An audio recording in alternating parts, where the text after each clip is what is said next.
2019 Ribeirão Preto, São Paulo. Uma menina de 4 anos desenvolve um medo inexplicável do próprio pai.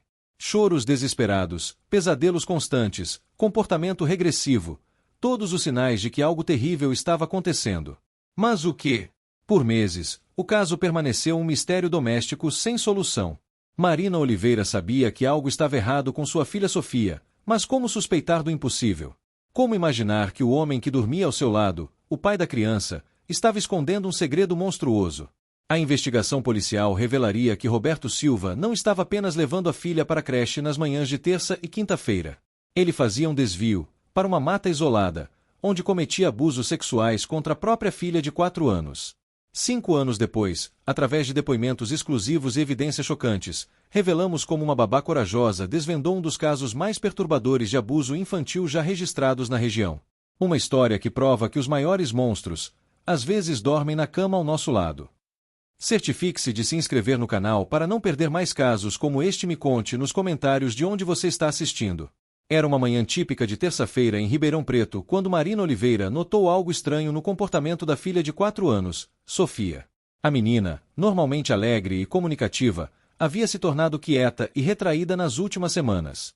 O que mais chamava atenção era sua resistência em ir à creche quando o pai, Roberto Silva, se oferecia para levá-la. Marina trabalhava como enfermeira no hospital municipal e frequentemente precisava sair cedo, deixando que Roberto, gerente de uma loja de materiais de construção, levasse Sofia à creche Pequenos Sonhos.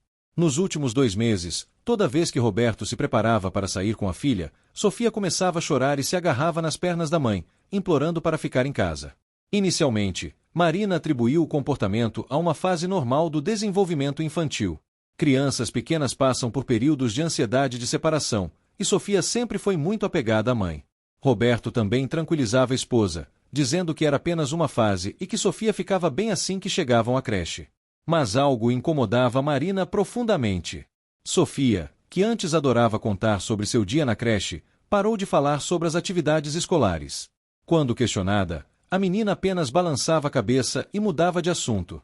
As professoras da creche também começaram a relatar mudanças no comportamento da criança. Sofia estava mais isolada, não participava das brincadeiras em grupo e demonstrava sinais de regressão, como fazer xixi na roupa ocasionalmente. Durante o jantar de uma quinta-feira, Marina tentou conversar com Sofia sobre a creche. A menina estava brincando com a comida, empurrando os pedaços de frango de um lado para outro do prato. Quando Marina perguntou se havia acontecido algo na escola, Sofia apenas sussurrou que não queria mais ir com o papai. Essa foi a primeira vez que a criança verbalizou especificamente sua recusa em acompanhar Roberto. Roberto, que assistia televisão na sala, não ouviu a conversa. Marina decidiu não comentar nada com o marido naquele momento, mas a semente da desconfiança havia sido plantada. Naquela noite, enquanto Sofia dormia, Marina observou a filha por longos minutos, notando como ela parecia inquieta mesmo durante o sono. A situação se agravou na semana seguinte.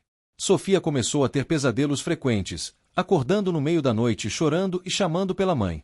Quando Marina tentava consolá-la, perguntando sobre o que havia sonhado, Sofia apenas dizia que tinha medo do escuro e de ficar sozinha. O comportamento durante o dia também se deteriorou. A menina estava mais agressiva com outras crianças e se recusava terminantemente a ficar a sós com homens, incluindo o próprio avô paterno. Marina começou a se questionar se sua intuição maternal estava tentando alertá-la sobre algo mais sério.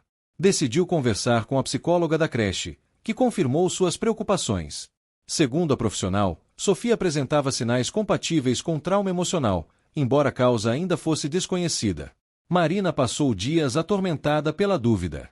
Parte dela se recusava a acreditar que Roberto, seu marido há 6 anos, pudesse estar envolvido em algo terrível. Eles se conheceram na faculdade, namoraram por 3 anos antes de se casar, e Roberto sempre pareceu um pai dedicado e amoroso. Ele participava ativamente da rotina de Sofia, ajudava com os cuidados diários e demonstrava orgulho da filha em reuniões familiares. Por outro lado, a mudança radical no comportamento de Sofia era inegável. A menina, que antes corria para abraçar o pai quando ele chegava do trabalho, agora evitava contato físico e se escondia atrás da mãe. Durante os fins de semana, quando Roberto tentava brincar com ela, Sofia inventava desculpas para ficar próxima a Marina ou se trancava no quarto. A gota d'água veio numa manhã de segunda-feira.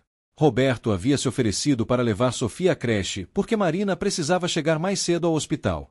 Quando Roberto chamou Sofia para se arrumar, a menina teve um ataque de pânico. Ela começou a gritar, chorar descontroladamente e vomitou no chão da sala. Entre soluços, Sofia repetia que não queria ir, que estava com medo, mas não conseguia explicar do que ou porquê. Roberto ficou visivelmente irritado com a situação. Ele reclamou que Sofia estava sendo mimada demais e sugeriu que Marina fosse mais firme com a filha. Essa reação deixou Marina ainda mais preocupada. Um pai verdadeiramente preocupado com o bem-estar da filha não demonstraria irritação diante de um claro sinal de angústia da criança. Naquela tarde, Marina tomou uma decisão que mudaria suas vidas para sempre. Ela procurou Carla Santos, uma babá de confiança que havia cuidado de Sofia quando era bebê. Carla, uma mulher de 40 anos, experiente e discreta, havia se tornado uma amiga próxima da família. Marina decidiu confiar nela e contar suas suspeitas. Durante a conversa, Marina explicou toda a situação para Carla, desde as mudanças no comportamento de Sofia até suas próprias desconfianças. Carla ouviu atentamente, sem julgamentos, e confirmou que havia notado algo estranho nas poucas vezes que encontrou Roberto levando Sofia à creche. Segundo ela, a menina sempre parecia tensa e não demonstrava a alegria natural de uma criança indo para a escola. Marina então fez um pedido que a envergonhava profundamente. Ela queria que Carla seguisse Roberto discretamente numa manhã em que ele fosse levar Sofia à creche. Era uma violação de confiança no casamento, mas a segurança da filha estava em primeiro lugar. Carla concordou imediatamente, entendendo a gravidade da situação. Elas combinaram que na próxima quinta-feira, quando Marina tivesse plantão no hospital, Carla seguiria Roberto e Sofia. O plano era simples. Carla ficaria de carro a uma distância segura e observaria todo o trajeto até a creche. Se Roberto realmente estava levando Sofia direto para a escola, as suspeitas de Marina seriam infundadas. Mas se algo suspeito acontecesse, elas teriam evidências para tomar as medidas necessárias. A quinta-feira amanheceu nublada, com uma garoa fina que criava uma atmosfera de tensão. Marina acordou com o estômago embrulhado, dividida entre a esperança de estar errada e o medo de descobrir algo terrível. Ela se preparou para o plantão no hospital, tentando manter a normalidade diante de Roberto e Sofia. Durante o café da manhã, Marina observou discretamente a interação entre pai e filha. Roberto estava mais carinhoso que o usual, oferecendo a Sofia seu cereal favorito e tentando fazê-la rir com piadas bobas. Sofia, por sua vez, estava visivelmente tensa, comendo devagar e evitando contato visual com o pai. Quando Roberto anunciou que a levaria à creche, Sofia ficou pálida e começou a mexer nervosamente nas mãos. Marina beijou a filha com mais carinho que o habitual, sussurrando no ouvido dela que tudo ficaria bem. Sofia se agarrou ao pescoço da mãe por alguns segundos extras, como se pressentisse que aquele dia seria diferente. Roberto pareceu impaciente com a despedida prolongada, comentando que estavam atrasados. Carla estava posicionada estrategicamente 3 quarteirões da casa do Silva, dirigindo um Civic prata emprestado de uma amiga para não ser reconhecida. Ela havia estudado o trajeto usual até a creche Pequenos Sonhos e conhecia todas as ruas alternativas. Quando viu o Corolla branco de Roberto saindo da garagem com Sofia no banco traseiro, Carla começou a segui-los mantendo uma distância segura. Inicialmente, Roberto seguiu a rota normal em direção à creche, passando pela avenida principal e entrando no bairro onde ficava a escola. Carla começou a relaxar, pensando que talvez Marina estivesse realmente imaginando coisas. Mas então, 2 quadras antes da creche, Roberto fez uma conversão inesperada à direita, entrando numa rua residencial que não fazia parte do caminho usual. O coração de Carla disparou. Ela diminuiu ainda mais a velocidade, mantendo vários carros de distância enquanto Roberto continuava se afastando da direção da creche. Eles passaram por um bairro residencial tranquilo e depois Roberto entrou numa estrada de terra que levava a uma área menos desenvolvida da cidade, onde havia algumas chácaras e muito terreno baldio. Carla parou o carro quando viu Roberto estacionar próximo a um pequeno bosque que ficava no final da rua sem saída. Ela pegou os binóculos que havia trazido e observou Roberto retirando Sofia do carro. A menina parecia relutante em sair, mas Roberto a pegou no colo e começou a caminhar em direção às árvores. O local era isolado, sem casas próximas ou movimento de pessoas. Carla percebeu que aquela não era a primeira vez que Roberto vinha ali. Ele caminhava com segurança, como quem conhecia bem o terreno. Sofia parecia pequena e frágil nos braços do pai, e mesmo à distância, Carla podia perceber que a menina não estava feliz. Carla tomou uma decisão crucial. Ela ligou para Marina e, ao mesmo tempo, começou a gravar tudo com o celular. Sua voz tremeu quando Marina atendeu e ela sussurrou que suas piores suspeitas estavam se confirmando. Marina quase deixou cair o telefone quando ouviu a voz trêmula de Carla do outro lado da linha. Ela estava no meio de um plantão no hospital, mas imediatamente pediu para ser substituída, alegando uma emergência familiar. Suas mãos tremiam enquanto dirigia em direção ao local que Carla havia descrito, rezando para que suas suspeitas fossem apenas paranoia de mãe superprotetora. Carla permaneceu observando de longe, gravando tudo o que conseguia com o celular. Roberto havia desaparecido na mata com Sofia há quase 15 minutos. O silêncio do local era perturbador, quebrado apenas pelo som ocasional de algum carro passando na estrada principal ao longe. Carla sentia o estômago revirado, sabendo que estava testemunhando algo que mudaria a vida daquela família para sempre. Quando Marina chegou, ela estava visivelmente abalada. Carla a colocou a par da situação. Roberto havia levado Sofia para dentro da mata e ainda não havia saído. Elas podiam ouvir vagamente algumas vozes vindas da direção das árvores, mas não conseguiam distinguir palavras.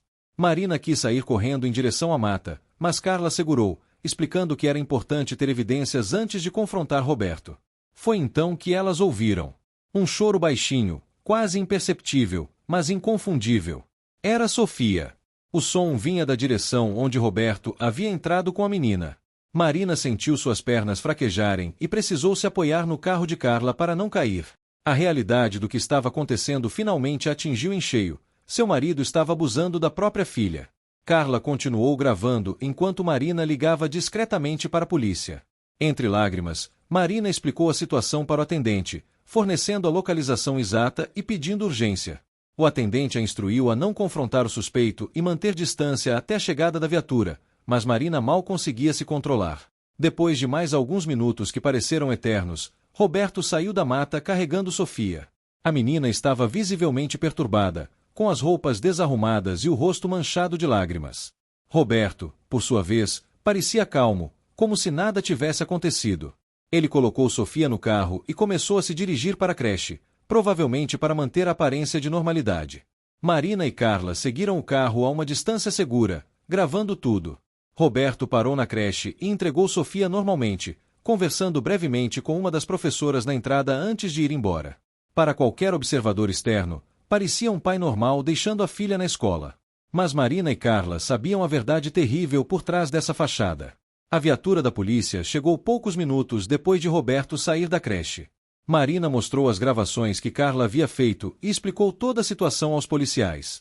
Eles imediatamente se dirigiram à creche para retirar Sofia de lá, alegando uma emergência médica para não alarmar outras crianças e pais. Quando Marina finalmente pôde abraçar Sofia, a menina desabou em lágrimas.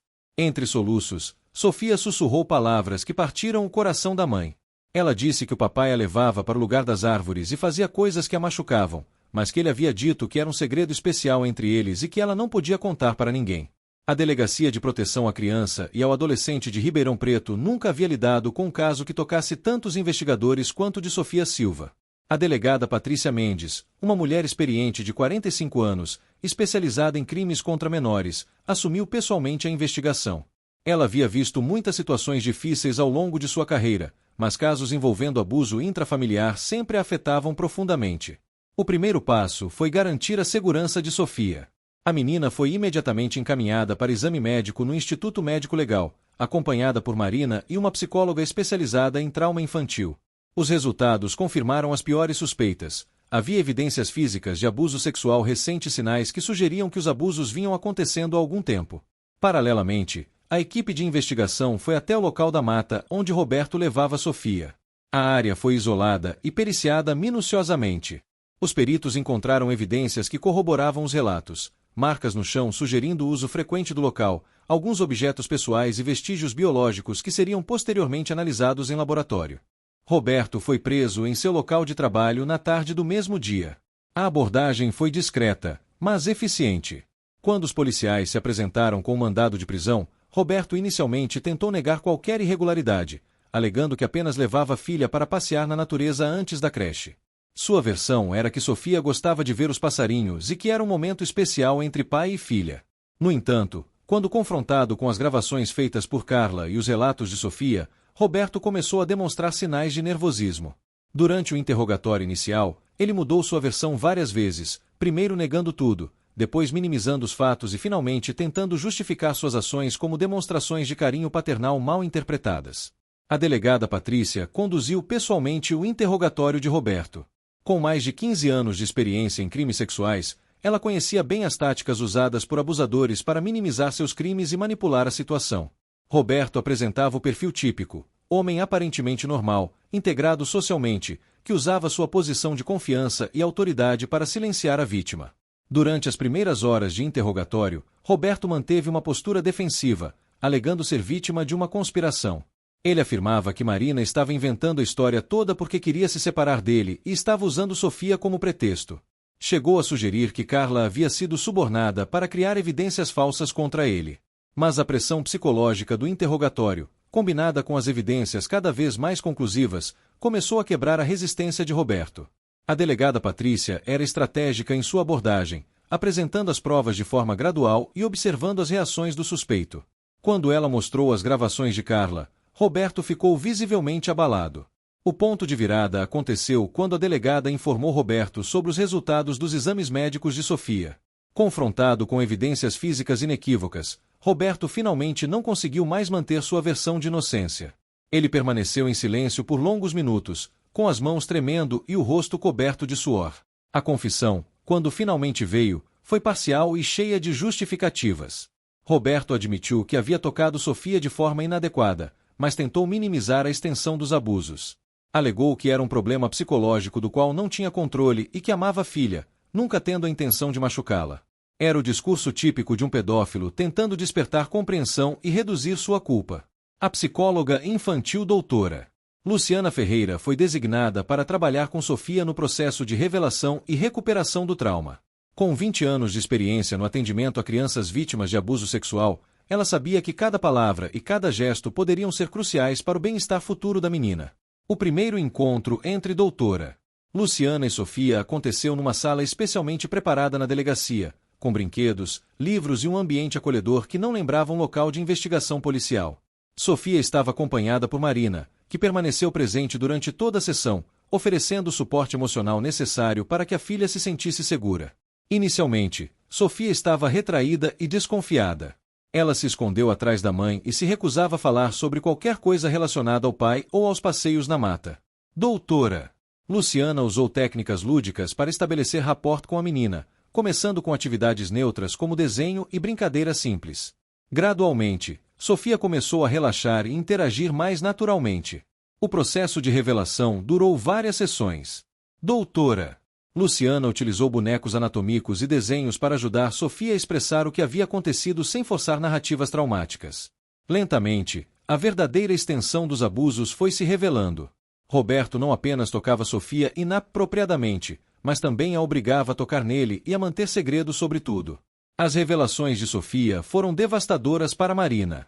A menina descreveu como Roberto levava para a mata 2 ou 3 vezes por semana, sempre inventando desculpas sobre por que demoravam tanto para chegar à creche. Ele dizia que era um jogo especial entre pai e filha, mas que ela ficaria em problemas se contasse para alguém. Roberto chegava a ameaçar que Marina ficaria muito triste e que a família se desfaria se o segredo fosse revelado. Durante uma das sessões, Sofia fez um desenho que chocou até mesmo a experiente doutora Luciana. Era uma representação da mata onde os abusos aconteciam, com 2 figuras humanas numa situação que claramente retratava o que ela havia vivenciado. A criança havia desenhado lágrimas no rosto da figura menor, que representava ela mesma. O trabalho terapêutico revelou também que Sofia havia desenvolvido vários mecanismos de defesa para lidar com o trauma. Ela havia criado uma espécie de dissociação mental durante os abusos, imaginando-se em outros lugares ou fingindo ser outra pessoa. Esses mecanismos, embora adaptativos no momento do trauma, estavam causando problemas em outras áreas de sua vida. Doutora Luciana explicou para Marina que o comportamento regressivo de Sofia, os pesadelos, a agressividade e o medo de ficar sozinha com homens eram todos sintomas típicos de abuso sexual infantil. A menina havia tentado comunicar seu sofrimento através de mudanças comportamentais, mas não tinha palavras ou maturidade emocional para verbalizar diretamente o que estava acontecendo. Um dos aspectos mais perturbadores revelados durante as sessões foi que Roberto havia começado a preparar Sofia para abusos mais graves. Ele havia começado a mostrar para ela imagens inapropriadas em seu celular e a normalizar comportamentos sexuais cada vez mais invasivos. Dr. Luciana acreditava que, se os abusos não tivessem sido descobertos, a situação teria se escalado significativamente. O impacto psicológico em Sofia era profundo. Além dos sintomas óbvios, ela também desenvolveu uma confusão sobre limites corporais e relacionamentos apropriados. Durante uma sessão, ela perguntou se era normal adultos tocarem crianças daquele jeito, demonstrando como sua percepção de normalidade havia sido distorcida pelos abusos. Marina participou de sessões de orientação com doutora Luciana para aprender como apoiar Sofia em sua recuperação. Ela estava lidando com sua própria culpa por não ter percebido sinais mais cedo e com a traição de alguém em quem confiava completamente. O processo de cura seria longo tanto para a mãe quanto para a filha. O caso de Roberto Silva chegou ao Tribunal de Justiça de São Paulo 6 meses após sua prisão. O promotor público Dr. Marcos Andrade, especializado em crimes contra a dignidade sexual de menores, assumiu a acusação com determinação de buscar a máxima punição prevista em lei. Ele havia estudado meticulosamente todos os aspectos do caso e estava confiante na solidez das evidências. A defesa de Roberto foi assumida pelo advogado criminalista Dr. Fernando Costa, conhecido por sua habilidade em defender casos complexos. Sua estratégia inicial foi questionar a credibilidade do testemunho de uma criança de 4 anos e sugerir que Marina havia influenciado Sofia a fazer acusações falsas devido a problemas conjugais pré-existentes. O julgamento atraiu atenção considerável da mídia local. Casos de abuso sexual intrafamiliar sempre geram comoção pública, especialmente quando envolvem crianças muito pequenas. O juiz Dr. Ricardo Tavares, experiente em crimes sexuais, determinou que o julgamento seria parcialmente fechado para proteger a identidade de Sofia e evitar sua retraumatização. A primeira testemunha foi Marina, que narrou com detalhes como percebeu as mudanças no comportamento da filha e sua decisão de investigar Roberto. Sua voz tremeu várias vezes durante o depoimento, especialmente quando descreveu o momento em que descobriu a verdade sobre os abusos. A defesa tentou desacreditar seu testemunho sugerindo motivações pessoais, mas Marina manteve-se firme em suas declarações. Carla foi a segunda testemunha, apresentando as gravações que fez no dia da descoberta. Sua narrativa foi técnica e objetiva, descrevendo exatamente o que observou e registrou. As imagens gravadas por ela foram exibidas no tribunal, causando impacto visível nos jurados quando viram Roberto levando Sofia para a mata e a condição da menina quando saíram de lá. A delegada Patrícia Mendes apresentou todos os aspectos da investigação policial. Ela detalhou as evidências encontradas no local dos abusos, os resultados dos exames periciais e os procedimentos seguidos durante a investigação. Sua experiência e credibilidade profissional deram peso significativo ao testemunho de acusação. Doutora Luciana Ferreira foi uma das testemunhas mais importantes. Como psicóloga especializada, ela explicou ao júri os sinais comportamentais que Sofia apresentava e como eles eram consistentes com abuso sexual infantil. Ela também descreveu o processo cuidadoso através do qual Sofia revelou os detalhes dos abusos, enfatizando que crianças dessa idade raramente inventam histórias tão específicas sobre atos sexuais. A defesa chamou algumas testemunhas de caráter para Roberto, incluindo colegas de trabalho e vizinhos que afirmaram nunca ter observado comportamento suspeito da parte dele. Eles descreveram Roberto como um pai aparentemente amoroso e um membro respeitado da comunidade. Dr. Fernando Costa argumentou que essa discrepância entre a percepção pública de Roberto e as acusações levantava dúvidas sobre sua culpabilidade. Um momento tenso do julgamento foi quando a defesa questionou se Sofia seria chamada para depor. Dr. Marcos Andrade argumentou veementemente contra isso, citando o trauma adicional que seria causado à criança. O juiz Dr. Ricardo Tavares decidiu que o depoimento gravado de Sofia com doutora Luciana seria suficiente, evitando expor a menina ao ambiente intimidador do tribunal. O ponto mais dramático do julgamento foi quando Roberto decidiu falar em sua própria defesa. Ele manteve sua versão de inocência, alegando que tudo não passava de um mal-entendido e que ele jamais machucaria Sofia. No entanto, sob interrogatório do promotor, suas contradições ficaram evidentes e sua versão dos fatos desmoronou gradualmente. Após 3 dias de julgamento e 2 horas de deliberação, o júri chegou a um veredicto unânime. Roberto Silva era culpado de abuso sexual infantil qualificado pelo vínculo familiar. O silêncio no tribunal foi quebrado apenas pelos soluços contidos de Marina, que finalmente via justiça sendo feita para sua filha. O juiz Dr. Ricardo Tavares proferiu a sentença com palavras que ecoaram por toda a sala. Roberto foi condenado a 12 anos de reclusão em regime inicialmente fechado, além de perder definitivamente o poder familiar sobre Sofia e ter que pagar indenização por danos morais. A sentença também determinava que Roberto só poderia ter contato com Sofia se ela, quando maior de idade, expressasse essa vontade voluntariamente. Durante a leitura da sentença, Roberto permaneceu impassível, como se ainda não conseguisse aceitar a realidade de suas ações e suas consequências. Seus pais, que estiveram presentes durante todo o julgamento, saíram do tribunal visivelmente abalados. A família Silva havia sido destruída pelas ações de Roberto, e os avós paternos de Sofia perderam o contato com a neta devido à gravidade da situação. A condenação teve repercussões que se estenderam muito além da família imediata. Na comunidade onde viviam, o caso gerou discussões intensas sobre sinais de abuso infantil e a importância de acreditar nas crianças quando elas tentam comunicar que algo está errado. Muitos pais se questionaram se saberiam reconhecer sinais similares em seus próprios filhos. Marina enfrentou suas próprias batalhas após o julgamento. Além de lidar com o trauma de descobrir que o homem com quem viveu estava abusando da filha deles, ela teve que reconstruir completamente sua vida. O processo de divórcio foi rápido e sem contestação, mas as cicatrizes emocionais levariam muito mais tempo para curar. Carla, que havia sido fundamental na descoberta dos abusos, tornou-se uma presença constante na vida de Marina e Sofia. Sua coragem em seguir Roberto naquele dia fatal e sua dedicação em obter evidências foram reconhecidas por todos os envolvidos no caso. Ela se tornou uma figura materna adicional para Sofia, oferecendo estabilidade durante um período de grande turbulência. A creche Pequenos Sonhos implementou novos protocolos de segurança após o caso. A direção organizou palestras para professores sobre como identificar sinais de abuso e estabeleceu canais diretos de comunicação com órgãos de proteção infantil. O caso de Sofia serviu como um despertar para toda a comunidade escolar sobre a realidade do abuso intrafamiliar. O impacto na vida profissional de Marina também foi significativo. Como enfermeira, ela já tinha sensibilidade para questões de saúde, mas agora desenvolveu uma expertise particular em identificar sinais de abuso infantil. Ela começou a participar de grupos de apoio e eventualmente se tornou uma defensora dos direitos das crianças, usando sua experiência para ajudar outras famílias em situações similares. Sofia, apesar de sua pouca idade, começou lentamente a mostrar sinais de recuperação. O trabalho contínuo com doutora Luciana estava dando frutos, e a menina gradualmente voltou a ser mais comunicativa e brincalhona. No entanto, todos sabiam que seria um processo longo, e que os efeitos do trauma poderiam se manifestar de diferentes formas ao longo de sua vida. A sentença de Roberto também trouxe uma sensação de fechamento para Marina.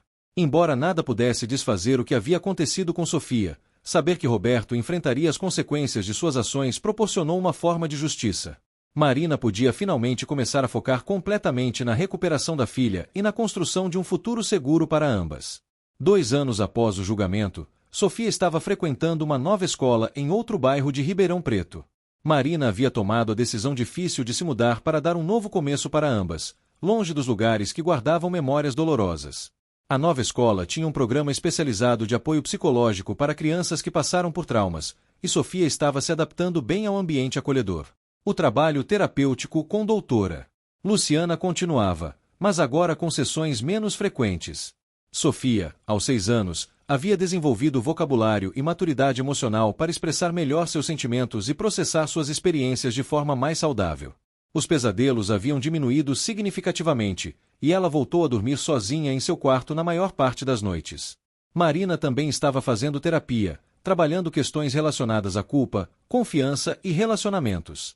Ela havia aprendido a perdoar a si mesma por não ter descoberto os abusos mais cedo e compreendia agora que Roberto havia manipulado sistematicamente a situação para evitar detecção. O processo de cura de Marina era essencial não apenas para seu próprio bem-estar, mas também para que pudesse oferecer o melhor suporte possível para Sofia. A nova rotina das duas incluía atividades que fortaleciam seu vínculo e ajudavam Sofia a reconstruir sua confiança no mundo. Elas faziam aulas de natação juntas, participavam de grupos de mães e filhas, e Sofia havia descoberto uma paixão por dança, que se tornou uma forma importante de expressão emocional e liberação de tensões. Um marco significativo na recuperação de Sofia foi quando ela conseguiu falar sobre o que havia acontecido com ela sem demonstrar sinais extremos de angústia. Durante uma sessão com doutora Luciana, Sofia disse que entendia que o que seu pai havia feito estava errado e que não era culpa dela. Essa compreensão, embora básica para sua idade, representava um progresso enorme no processamento do trauma. Marina também encontrou força em grupos de apoio para mães de crianças vítimas de abuso sexual. Compartilhar sua experiência com outras mulheres que passaram por situações similares ajudou-a a perceber que não estava sozinha e que a recuperação era possível. Algumas dessas mulheres se tornaram amigas próximas, formando uma rede de apoio que se estendia além das reuniões formais. A relação de Sofia com figuras masculinas começou a se normalizar gradualmente. Com a ajuda de doutora Luciana, Marina introduziu cuidadosamente homens confiáveis na vida de Sofia, começando com o avô materno e depois incluindo professores e terapeutas do sexo masculino. Sofia ainda demonstrava cautela inicial, mas não o medo paralisante que apresentava anteriormente. Durante esse período, Marina recebeu notícias de que Roberto havia tentado entrar em contato com ela da prisão, expressando arrependimento e pedindo para ver Sofia. Marina consultou tanto sua advogada quanto doutora Luciana antes de tomar uma decisão. Ambas as profissionais foram categóricas. Qualquer contato seria prejudicial para Sofia neste estágio de sua recuperação, e Marina tinha todo o direito legal de recusar. Sofia começou a fazer perguntas mais sofisticadas sobre seu pai e por que ele não estava mais presente. Marina, com orientação terapêutica, desenvolveu respostas apropriadas para a idade que reconheciam a realidade sem entrar em detalhes traumáticos. Ela explicava que o papai havia feito coisas erradas que machucaram Sofia, e que agora ele estava num lugar onde aprendia a não fazer essas coisas novamente. A escola nova de Sofia se tornou um ambiente de cura adicional. Os professores estavam cientes de sua história e trabalhavam discretamente para garantir que ela se sentisse segura e valorizada. Sofia desenvolveu amizades saudáveis com outras crianças e começou a participar de atividades extracurriculares que fortaleciam sua autoestima e habilidades sociais. 5 anos haviam se passado desde aquela manhã terrível quando Carla seguiu Roberto até a mata. Sofia, agora com 9 anos, era uma menina vivaz e inteligente que cursava o 4º ano do ensino fundamental com excelentes notas. Embora ainda fizesse acompanhamento psicológico ocasional, ela havia desenvolvido mecanismos saudáveis para lidar com suas emoções e raramente apresentava sintomas relacionados ao trauma passado.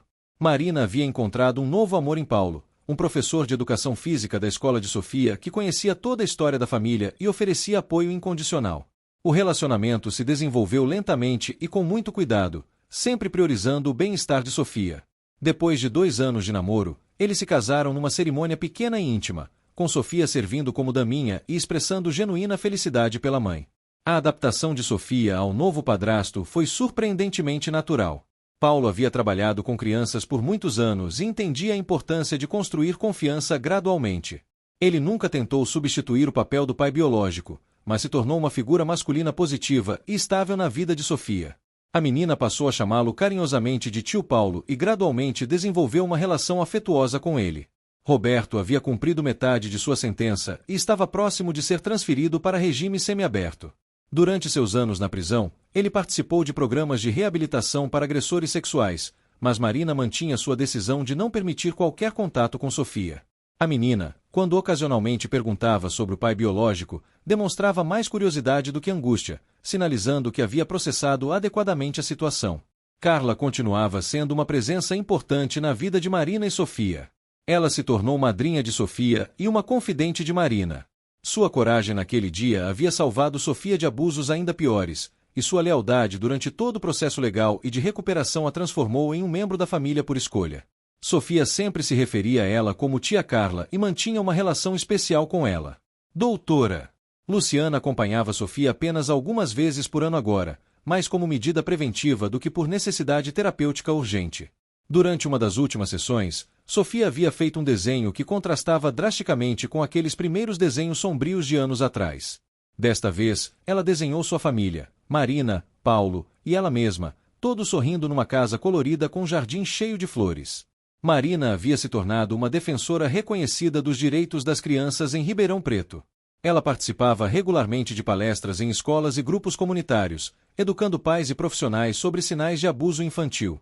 Sua história com Sofia, embora dolorosa, havia se tornado uma ferramenta poderosa para prevenir que outras crianças passassem por experiências similares. O caso de Sofia também teve impacto nas políticas públicas locais.